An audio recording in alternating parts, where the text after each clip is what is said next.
죄란 과연 무엇일까요? 그리고 그 뿌리는 어디에 있을까요? 인류 역사를 관통하는 이 근본적인 질문에 답을 찾기 위해 오늘 우리는 당신이 보내주신 자료들 속으로 함께 떠나보려 합니다. 신학서적의 발췌문부터 성경 주석, 교회사 관련 글까지 정말 다양한 관점들이 담겨 있네요. 우리의 여정은 특히 창세기 3장의 타락 사건이 품고 있는 깊은 신학적 의미를 파헤치고 죄라는 개념이 역사 속에서 어떻게 이해되고 또 변화해 왔는지 추적하는 데 초점을 맞출 겁니다. 단순한 옛 이야기가 아니라 오늘 우리에게도 말을 거는 통찰을 발견하는 것이 목표입니다. 자, 그럼 바로 시작해 볼까요? 좋습니다. 모든 이야기의 시작, 창세기 3장으로 먼저 들어가 보죠. 그런데 이 이야기의 원래 맥락부터 짚고 넘어가는 것이 중요해 보입니다. 자료 중 타사와일리의 연구를 보면 흥미로운 지적이 나오는데요. 어떤 점이죠? 흔히 창세기 3장을 죄의 시작점으로 생각하는데 다른 관점이 있나요? 네, 와일리에 따르면 이 이야기가 처음 쓰였을 당시 히브리 정경 저자들에게는 수많은 불순종 이야기 중 첫 번째 사례 정도였지 후대에 부여된 것처럼 인류 전체의 원죄가 시작된 유일무이한 사건으로 여겨지지는 않았을 수 있다는 겁니다. 지금도 반복되는 인간의 보편적인 경험, 유혹에 넘어가고 잘못된 선택을 하고 그 결과를 마주하는 이거를 이제 과거의 이야기 형식, 즉 신화의 틀에 담아낸 것으로 볼 수 있다는 거죠. 아, 그러니까 금송아지 사건처럼 여러 불순종 이야기 중 하나로 시작했을 수 있다는 거군요. 원죄의 시발점이라는 무게는 후대에 더해졌다는 해석, 상당히 흥미롭네요. 그럼 그 이야기 속으로 더 깊이 들어가서 유혹의 과정은 어땠나요? 뱀의 전략이 아주 치밀합니다. 자료들을 보면 뱀은 하나님의 말씀을 직접 부정하기보다 교묘하게 비틀죠.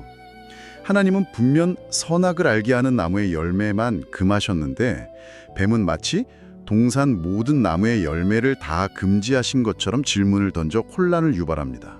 아, 네네. 그리고 가장 결정적인 부분, 반드시 죽으리라는 하나님의 명확한 경고를 죽을까 하노라는 불확실한 가능성으로 슬쩍 바꾸면서 의심의 씨앗을 심는군요. 그렇죠. 그런데 자료를 보면 하와 역시 하나님의 명령을 정확하게 기억하거나 전달하지 못하는 모습을 보여요. 하나님은 먹지 말라고만 하셨는데 여기에 만지지도 말라는 금지를 스스로 덧붙이고 네가 임의로 먹되라고 하신 허락의 풍성함은 먹을 수 있으나 정도로 축소해서 이해하고 있죠. 바로 그 지점입니다.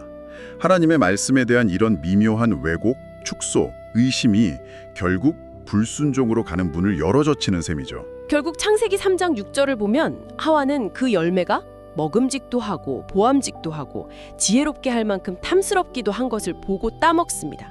그리고 함께 있던 아담에게도 주어 그도 먹게 되죠. 하나님의 말씀보다 자신의 판단과 욕망을 앞세운 결정적인 선택의 순간입니다. 그리고 그 결과는 즉각적으로 나타나죠. 그들의 눈이 밝아져 자신들이 벗은 것을 알게 되고 무화과나무 잎으로 몸을 가리고 하나님의 얼굴을 피해 숨어버립니다. 수치심, 두려움, 그리고 하나님과의 단절감이 시작된 거죠. 당신도 혹시 잘못된 선택 후에 이런 감정들을 느껴본 적은 없으신가요? 타락의 결과는 개인적인 수치심을 넘어섭니다. 에덴 동산에서의 추방이라는 공간적 분리, 그리고 여러 저주가 선언되죠. 여성에게는 출산의 고통 증가, 남성에게는 평생 땀 흘려 일해 먹고 살 수 있는 고된 노동, 뱀에게는 배로 기어다니며 흙을 먹는 저주가 내려집니다. 하지만 보네퍼나 칼빈주의 개혁신학 같은 자료에서 강조하듯 가장 근본적인 결과는 하나님과의 관계 단절, 즉 영적인 죽음입니다. 생명의 근원으로부터 분리된 상태를 의미하죠. 아, 영적 죽음이요. 네. 게다가 아담과 하와가 하나님이 주신 저 여자 때문에 뱀이 나를 꿰어서 라며 서로에게 책임을 떠넘기는 모습에서 인간관계의 파탄까지 명확하게 드러납니다. 그렇군요. 창세기 이야기는 죄가 어떻게 시작됐고 어떤 파괴적인 결과를 가져왔는지 정말 생생하게 보여주네요. 그렇다면 이 죄라는 것의 본질은 정확히 무엇일까요? 당신이 보내주신 자료들은 여러 각도에서 이 질문에 답하고 있습니다. 가장 기본적인 정의부터 시작해 볼까요? 성경에서 죄를 짓다에 해당하는 히브리어 하타의 원래 의미가 관역에서 빗나가다라고 하네요. 맞습니다. 하나님의 뜻이나 기준이라는 관역을 맞추지 못하고 벗어나는 모든 행위나 상태를 의미하는 거죠. 또한 요한일서 3장 4절은 죄를 불법, 아노미아라고 명확히 정의합니다. 하나님의 법, 즉 율법을 어기는 것이죠. 그런데 그 율법의 핵심은 결국 하나님 사랑과 이웃 사랑이거든요. 따라서 죄의 본질은 이 사랑의 질서를 거스르고 자기 자신만을 사랑하는 상태, 즉 자기 사랑, 셀프 러브로 설명될 수 있습니다. 어떤 자료에서는 사랑 없이 행하는 모든 것이 죄라고까지 말합니다. 그러니까 눈에 보이는 잘못된 행동뿐만 아니라 보이지 않는 마음의 상태, 그릇된 동기까지 포함하는 거군요. 자료 중 이사야서의 한 구절, 슬프다 범죄한 나라요를 인용한 부분을 보면 행악의 종자라는 표현처럼 단순히 악한 행동을 하는 것을 넘어 그 본성 자체가 악을 향하게 된 상태, 뭐랄까 죄된 본성 자체를 죄로 보고 있다는 점도 중요해 보입니다. 네. 신학적으로 볼 때 죄의 가장 핵심적인 정의는 아마도 하나님과의 분리, separation일 겁니다. 이사야 59장 2절이 말하듯 너희 죄악이 너희와 너희 하나님 사이를 갈라놓았고 라는 상태가 죄의 본질이라는 거죠. 아, 분리. 다시 창세기 이야기로 돌아가 보면 선악과를 먹은 행위는 결국 인간이 하나님처럼 되려는 시도, 즉 하나님과의 건강한 의존 관계를 벗어나 잘못된 자율, 오토노미를 추구하려 한 것으로 해석될 수 있겠네요. 그렇죠. 이는 스스로 생명의 근원이신 하나님으로부터 단절되는 비극을 자초한 셈이고요. 이 지점에서 디에트리히 본회포의 해석이 흥미롭습니다. 그는 타락 이전의 아담은 하나님 안에서 모든 것을 통일된 시각으로 온전하게 인식했지만 선악을 알게 된 후에는 세상을 즐거운 선과 고통스러운 악이라는 이분법적 잣대로 나누어 보게 되면서 인식 자체가 분열되었다고 분석합니다. 알매 분열. 네, 즉 알매 분열 자체가 타락의 중요한 결과라는 통찰이죠. 정말 다양한 각도에서 죄를 정의하고 있네요. 관역 빗나감, 불법, 자기사랑, 죄된 본성, 분리, 잘못된 자율 추구, 인식의 분열까지. 이런 다양한 이해를 바탕으로 기독교 역사상 가장 큰 논쟁거리 중 하나였던 원죄, 오리지널 신 교리가 어떻게 형성되었는지 그 과정을 따라가 보는 것도 의미 있을 것 같습니다. 그런데 이 원죄 개념이 처음부터 있었던 건 아니라고요. 네, 초기 기독교 문헌들을 보면 타락이라는 개념을 우리가 방금 살펴본 창세기 3장보다는 베드로 후서나 유다서에 나오는 것처럼 천상 영역에서 벌어진 사건, 예를 들어 일부 천사들의 타락과 연결해서 이해하려는 경향도 있었다는 분석이 있습니다. 오늘날 우리가 아는 원죄 교리가 확립된 데에는 4, 5세기 교부 아우구스티누스의 역할이 결정적이었습니다. 아우구스티누스가 왜 그렇게 중요했나요? 당시 펠라기우스 같은 신학자들은 인간의 자유의지와 선행 능력을 강조하며 원죄 개념에 반대했는데 아우구스티누스는 이들과의 치열한 논쟁 속에서 원죄론을 체계화했습니다. 특히 그가 근거로 삼았던 성경 구절 중 하나가 로마서 5장 12절인데 여기서 사용된 라틴어 번역본 불가타역이 큰 영향을 미쳤습니다. 이러므로 한 사람으로 말미암아 죄가 세상에 들어오고 다음 구절을 라틴어로는 인쿠어 옴네스 페카베런트라고 번역했는데 여기서 인쿠어를 그 안에서, 즉 아담 안에서 모든 인류가 함께 죄를 지었다고 해석한 것이죠. 아, 헬라어 원문과는 해석의 차이가 있었던 건가요? 네, 헬라어 원문 에피오포안테스 헤말토는 왜냐하면 모든 사람이 죄를 지었기 때문에 와 같이 다른 해석의 여지도 충분히 있었습니다. 하지만 당시 서방교에서 널리 쓰이던 라틴어 번역은 아담 안에서 모든 후손이 죄를 지었다는 해석을 강력하게 뒷받침했고 이게 이제 원죄론의 핵심적인 성경적 근거로 자리 잡게 됩니다. 그렇군요. 아우구스티누스가 생각한 원죄의 본질은 구체적으로 뭐였나요? 그는 원죄의 본질을 인간의 마음이 하나님을 향하지 않고 자기 자신에게로 휘어지는 경향성, 즉 안으로 굽음 인커베이션이라고 설명했습니다. 뭐랄까 근본적인 자기중심성 같은 거죠. 이 때문에 그는 인류 전체를 정죄받은 덩어리, 마사다 암나타라고 부르기도 했습니다. 흥미로운 것은 그가 타락 후에도 인간에게 여전히 선택의 능력, 즉 자유의지, 리베룸 알비트륨은 남아있다고 보았다는 점입니다. 오, 그래요? 네. 하지만 하나님을 기쁘시게 하는 선을 행할 수 있는 참된 의미의 자유, 리버르타스는 상실했다고 구분했어요.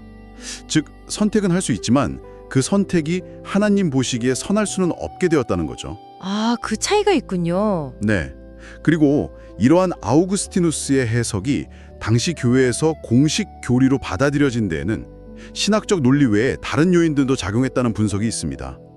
원죄 교리는 인간 스스로는 구원받을 수 없다는 점을 강조함으로써 오직 그리스도를 통한 구원의 필요성을 부각하고 동시에 죄를 씻는 세례와 같은 교회의 성례전적 역할의 중요성을 높이는 데 유리했기 때문이라는 시각이죠. 그런 배경 속에서 카르타고 회의 410에서 418, 오랑제의 제2차 회의 529 등을 거치면서 원죄 교리는 서방교회의 중요한 공식 가르침으로 자리매김하게 되는군요. 그렇습니다.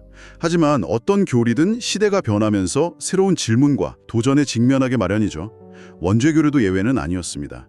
특히 근대로 넘어오면서 다양한 재해석과 비판이 등장합니다. 계몽주의 시대에는 이성 중심 사고의 영향으로 원죄 개념 자체가 비합리적이라고 비판받기도 했지만 역설적으로 장 자크 루소나 임마누엘 칸트 같은 철학자들은 이 개념을 종교적 틀에서 벗어나 새롭게 해석하려 시도했다는 점이 흥미롭네요. 루소는 사회계약론 속에서 불평등의 기원과 연결시키려 했고, 칸트는 인간 본성 안에 뿌리박힌 근본 악의 개념으로 설명하려 했죠. 네, 신학 내부에서도 변화가 있었습니다. 20세기 카톨릭 신학자 피에 슈넨베르크는 원죄를 단순히 아담에게서 물려받은 개인적인 죄책으로만 보지 않고 우리가 태어나면서부터 마주하는 죄악된 사회 구조나 환경, 즉 하나님으로부터 소외된 상황, 시츄에이션 자체가 원죄의 한 측면이라고 보았습니다. 개인의 문제를 넘어 사회적 실체로서의 죄를 강조한 거군요. 맞습니다. 그리고 개신교 신학자 라이놀드 니버의 해석도 눈에 띕니다. 그는 죄의 핵심을 개인적인 이기심뿐만 아니라 더 강력하게는 집단 이기주의, 특히 우리와 그들을 나누는 부족주의적, 민족주의적 편가르기에서 찾았습니다. 니버에게 창세기 3자는 그것이 역사적 사실이냐 아니냐를 떠나 인간 실존의 근본적인 딜레마, 즉 자기중심성에서 벗어나지 못하고 끊임없이 갈등을 일으키는 모습을 너무나도 정확하게 포착한 강력한 상징이자 신화였던 셈입니다. 상징으로서의 의미가 크다는 거네요. 그렇죠. 더 나아가 20세기 후반에는 페미니즘 신학이 기존의 원죄론에 매우 날카로운 질문을 던집니다. 로즈마리 류터 같은 신학자들은 전통적인 신학 자체가 남성 중심적인 경험과 관점에서 서술되어 왔다고 비판하면서 여성을 억압하고 종속시키는 사회 구조, 즉 가부장제, 페이트리아키 자체가 악이며 바로 이 성차별, 섹시즘이야말로 진짜 원죄라고 주장하기까지 합니다. 와, 상당히 급진적인 주장이네요.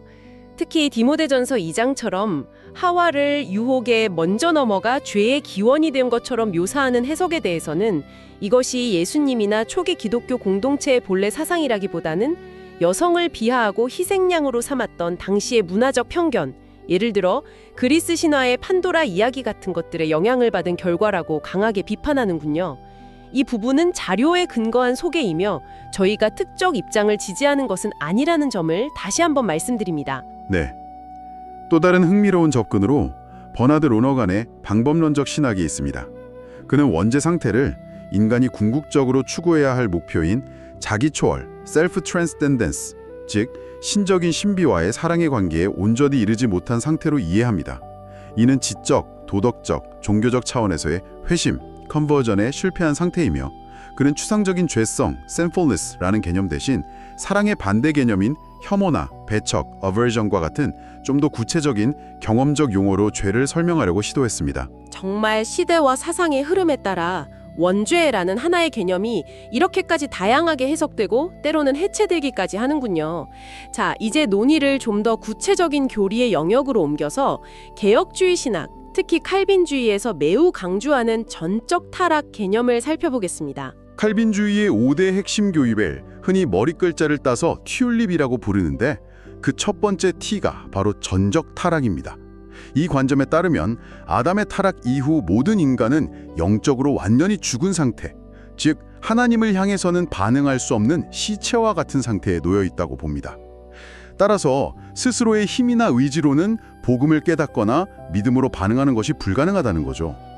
구원을 받으려면 하나님의 주권적인 선택과 저항할 수 없는 은혜, irresistible grace를 통해 먼저 영적으로 다시 살아나는 중생, regeneration을 경험해야만 비로소 믿음, faith를 가질 수 있게 된다는 순서를 강조합니다. 아, 그러니까 중생이 믿음보다 먼저라는 거군요. 네, 구원이 믿음보다 선행한다는 입장입니다. 하지만 당신이 주신 자료 중에는 이 전적 타락 개념, 특히 인간이 영적으로 죽었다는 것의 의미에 대한 다른 해석도 제시합니다. 성경에서 죽음이 완전한 소멸이나 무능력을 의미하기보다는 근본적으로 분리, 세퍼레이션을 의미한다는 점을 강조하죠.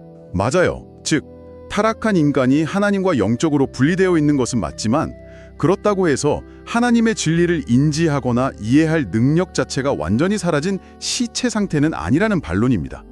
로마서 1장 18에서 20절 말씀처럼 사람들은 창조 세계를 통해 분명히 하나님의 존재와 능력을 알 수 있지만 그 진리를 알면서도 고의로 억누르고 의지적으로 하나님을 거부하는 것이라고 해석하는 거죠. 그렇죠. 죽었다는 것이 곧 이해 불능을 뜻하지는 않는다는 주장입니다. 네, 바로 그 지점이 역사적으로 칼빈주의와 비칼빈주의, 예를 들어 아르미니우스주의 진영 사이의 중요한 신학적 논쟁 지점 중 하나입니다. 타락한 인간의 상태를 어떻게 진단하느냐에 따라 구원에 있어서 하나님의 주권과 인간의 의지 및 책임이 어떻게 조화를 이루는지에 대한 설명 방식, 심지어 구원의 순서에 대한 이해까지 달라지게 되는 복잡한 문제입니다. 와, 정말 깊고 넓은 바다를 항해한 기분입니다. 오늘 우리는 죄의 본질을 관역 빗나감, 불법, 자기사랑, 분리, 잘못된 자율 추구 같은 기본적인 정의에서부터 시작해서 사회적 실제로서의 죄, 집단 이기주의, 가부장제 같은 더 확장된 개념들까지 살펴보았습니다. 네, 그리고 죄의 기원에 대한 설명이 창세기 3장의 타락 이야기에서 출발해 아우구스티누스를 통해 원죄라는 교리로 체계화되고 중세와 종교개혁 시대를 거치며 논쟁과 발전을 거듭하다가 근현대에 이르러서는 철학, 사회학, 심리학, 페미니즘 등 다양한 학문 분야의 통찰과 도전을 받으며 끊임없이 재해석되고 때로는 치열한 논쟁의 중심에 서게 되는 여정을 함께 따라가 보았습니다. 이 모든 논의를 통해 우리가 붙잡아야 할 핵심은 무엇일까요? 결국 죄와 창세기 타락 이야기는 특정 종교의 해묵은 교리나 고대의 신화적 설명 정도로만 치부할 수 없다는 점입니다.